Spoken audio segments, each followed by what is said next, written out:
আপনারা ডিরেক্টরদেরকে বলেন আমাকে কাস্ট করতে। আমার কাছে কোনো ভালো স্ক্রিপ্ট আসেনি দেবীর পরে। আমার কাছে দেবীর পরে যেসব স্ক্রিপ্ট এসছে সেগুলো করলে আপনারাই আমাকে গালি দিতেন, এই কথা বলতেনই না যে আপু একটা ভালো সিনেমা করার পর আর কেন কাজ করেন না।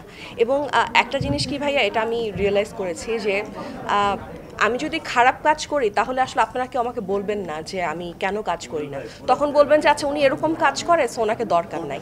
যেহেতু আমি ভালো কাজ করেছি এবং তারপর আর ভালো স্ক্রিপ্ট আসেনি দেখে আমি কাজ করি নাই, সেজন্যই আপনারা আমাকে বলেন যে কেন করি না।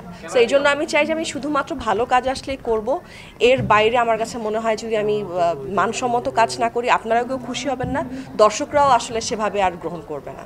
এবার সম্ভবত আমরা ঈদে আমরা সব পরিবারে দেশে বাইরে ঘুরতে যাব, বা ঈদের দিন রাতে, এটাই। এরকম আর তেমন কোনো, আর কোরবানির যেটা হয় সকালে কোরবানি থাকে, মাংস দেয়া নেয়া এগুলো তো থাকবেই। স্পেশাল কোনো প্ল্যান নাই, বাট যতটুকু এখন পর্যন্ত প্ল্যান আছে যে আমরা ঈদের রাতেই বাইরে চলে যাব।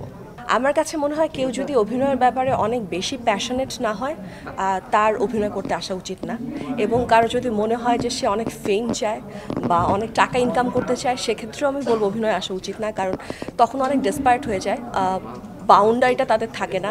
এবং এথিক্যাল কিছু মরাল এবং এথিক্সে যে ব্যাপারগুলোতে অনেক সময় কম্প্রোমাইজ করে তারা। তো সেজন্য আমার কাছে মনে হয় শুধুমাত্র অভিনয়টাকেই ভালোবাসলে এখানে আসা উচিত, কারণ এটা খুবই পরিশ্রমের কাজ। 15 ঘন্টা 16 ঘন্টা আমরা টানা কাজ করি, এইটা আসলে এটা রোদে পুড়ছি আমরা, বৃষ্টিতে ভিজছি, কিন্তু কাজ বন্ধ করা যাচ্ছে না। সো অনেক বেশি প্যাশনেট না হলে এই প্রফেশনে আসা উচিত না। আর অনেকে যদি কেউ মনে করে যে আমি শুধু ফেম চাই, তাহলে তার টিকটকে নাচলেও পারে, অভিনয় করার প্রয়োজন নেই আমার মনে হয়। বাট অভিনয়টাকে ভালোবেসে অভিনয়ে আসা উচিত। ভাইয়া আমি আসলে এত চিন্তা করে এত বুঝে যে লিখি বা কথা বলি বিষয়টা তা না। আমার কাছে মনে হয় যে আমার কাছে একটা প্ল্যাটফর্ম আছে যেটা অনেক মানুষের কাছে পৌঁছায়। দেশের সাধারণ নাগরিক হিসেবে আপনি ঠিক যেরকম নাগরিক আমিও ঠিক সেরকম নাগরিক। যেহেতু আমার একটা ভয়েস আছে এবং একটা প্ল্যাটফর্ম আছে, আমি সেখানে আমার বক্তব্যটা বলি। আগে যেটা ছিল যে আগে আসলে সোশ্যাল মিডিয়াতে এত অ্যাক্টিভ ছিল না।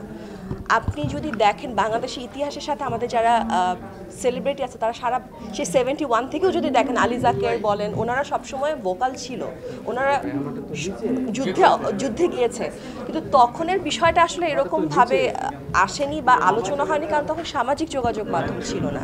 তো তারকারা তো সবসময় ইস্যুতে কথা বলবে, এই জন্যই তো তারা আসলে সবার থেকে আলাদা এবং তাদের প্ল্যাটফর্ম আছে। সো আমি আসলে এটা নিয়ে এরকম আলাদাভাবে কিছু করিনি, আর এবং আমাকে আলাদাভাবে কখনো কিছু ফেসও করতে হয়নি।